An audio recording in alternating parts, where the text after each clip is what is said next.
Yesterday, the Supreme Court ruled. They ruled that the GOP-drawn congressional map for the next election can be used. But I believe there's some other cases that are following that might change that. But right now, the GOP can use them. Governor Abbott is here to comment on this from the great state of Texas. Hello, Governor Abbott. How are you? Hey, Glenn. I'm doing great. How you doing? I'm good. Good news yesterday for Republicans in the state of Texas. Tell me how you view this. Well, listen, it was huge news for Republicans in Texas, and I'll tell you also Republicans across the United States of America. But maybe more importantly, it's huge news for the Constitution and for Supreme Court precedent. What the Supreme Court made clear yesterday, and that is this trial court that ruled against Texas completely abandoned and ignored Supreme Court precedent.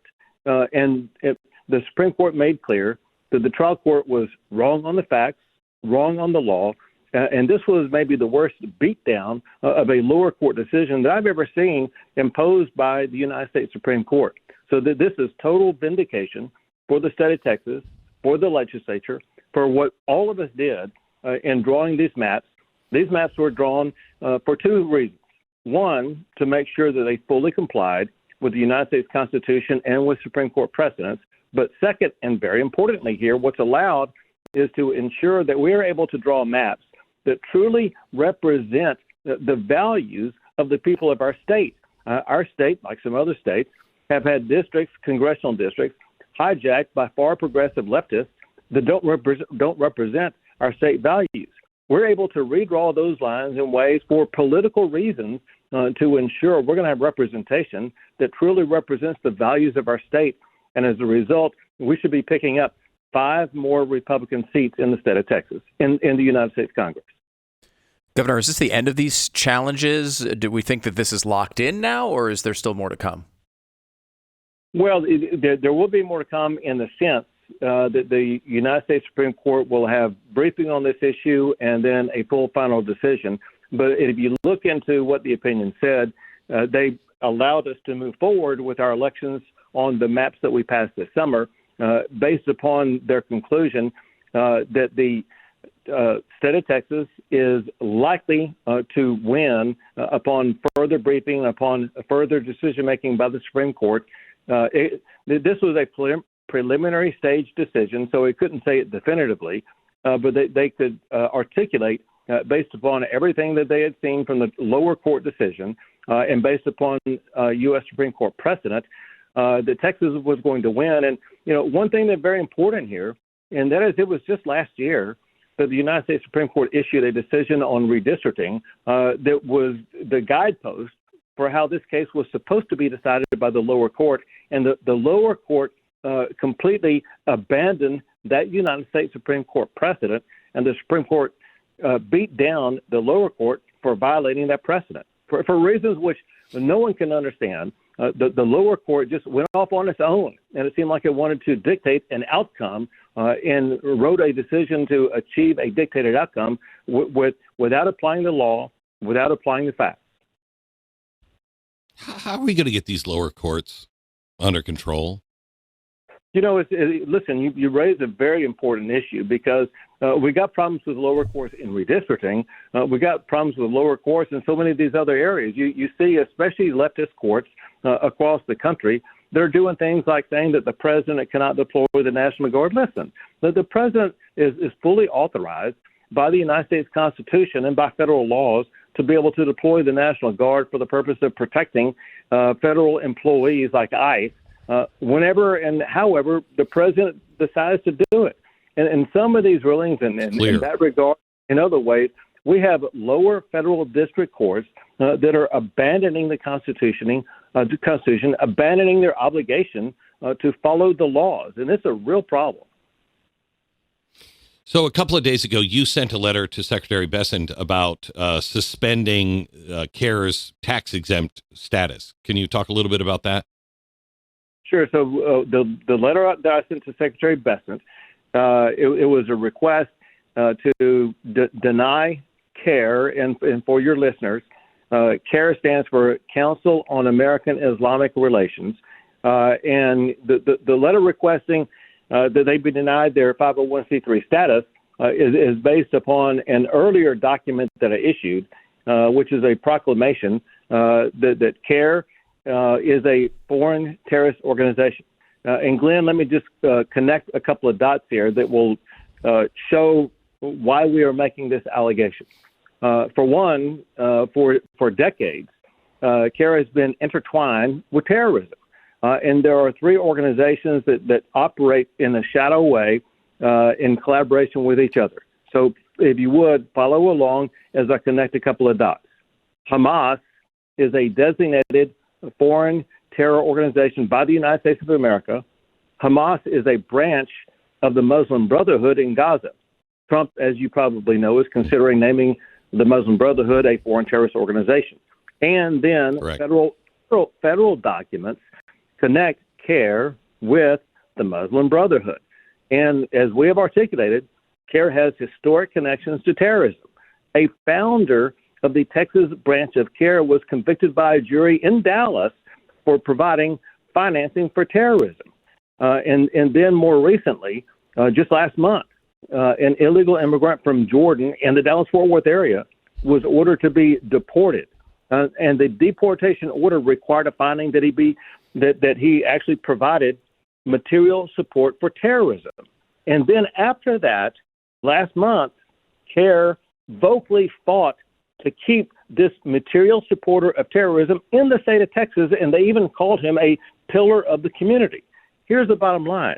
If CAIR doesn't want to be labeled as a terrorist organization, if it wants to shed its early ties to terrorism, it needs to stop supporting those who are identified by the federal government as supporters of terrorism. But because they haven't completely abandoned their connection to terrorism, because they support terrorists to this day. That's exactly why they deserve, for one, to be labeled a foreign terrorist organization, and for another, why they should not be receiving the benefits of a 501c3 organization. Tell me about EPIC, otherwise now been renamed The Meadow. Does that mean the investigation has stopped? Absolutely not. The investigation is going on. Let me explain.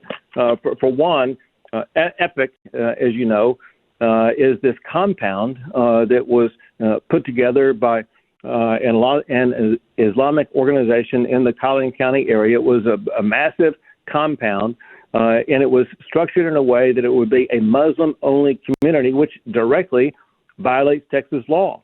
And so we dug into the documents they were using to create this program, and the documents themselves were in violation of Texas law. I'll just give you one quick example of many that would exist, and that is if you had gone out and bought land that was in this compound area and you wanted to sell that property later, you couldn't just sell it to anybody you wanted to. You had to go through the local imam and get the imam's approval about whether or not you could sell the property and who you could sell it to. And if the imam disapproved, you would have to sell it to the imam. That was one way in which they were going to be able to control and make sure that it was going to be a Muslim-only community. For that and other reasons, and for our investigations, they knew they were never going to be able to break ground on the EPIC City compound there in Collin County area. So they completely abandoned EPIC City, and now they have come up with a new name called the Meadow. Well, listen, a name change doesn't purge the legal flaws that they've already incurred in the process. And that's why we still have ongoing investigations. We have something like 5 state agencies that are conducting investigations as we speak right now. There's the Attorney General's Office, the Texas Rangers, the State Securities Board, Texas Commission on Environmental Quality, and the Housing Authority here in the state of Texas, all looking into the practices that have already been established by this Islamic organization, which we believe, again, is trying to set up a program under a more, let's say, less offensive name, the Meadow. Just because they changed the name to the Meadow doesn't mean they're going to be able to set up an Islamic-only community there in the Collin County area. the cleric behind this thing is a pretty radical guy. Now, he says he's not radical anymore. But, I mean, he was openly calling for the death of homosexuals, the death of Jews. There's recordings of him, saying, let's see here, that one recording says preaching about vices and mandate executions under Sharia law in Islam. This is part of our religion, to stone an adulterer, to kill, by the way, the homosexual. This is our religion. I mean, he says, well, no, I was just talking about that, and that was, radical, but I'm not radical like that anymore. I mean, but he says horrible, horrible things. Is he under investigation? Do you know about him? So, yeah, anybody and everybody involved in this entire process is going to be under investigation. First, let's go back to what you were talking about, because it is part of the method of operation that many Muslim organizations in Texas and the United States operate under, and this is part of their international program where they literally talk out of both sides of their mouth.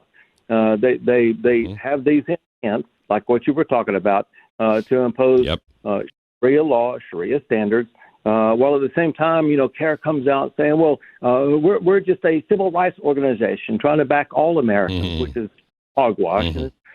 And so all of us need to be vigilant about following exactly what they're doing, ignoring the candy coating that they're putting on what they're saying, but looking at what their true intentions are. And that is to take over land in the state of Texas or other states. Listen, they're doing this in states across the entire country. Take over land and then slowly impose their Sharia policies, whether it be enforcement through courts or compound communities, whatever the case may be. And that's why we are investigating this from top to bottom. Great. Governor, thank you so much. Appreciate your time. And we look forward to talking to you again. God bless. Stay safe. You too. Take care. Bye. Thank you for thinking for yourself and being part of a movement, because that's really what all of this is. If you want the full story, you want to go deeper, go to blazetv.com/Glenn. Go there right now. Sign up. No interruptions. Just the truth, uncensored and unfiltered. Don't just watch. Take a stand. And I'll see you over there in a minute.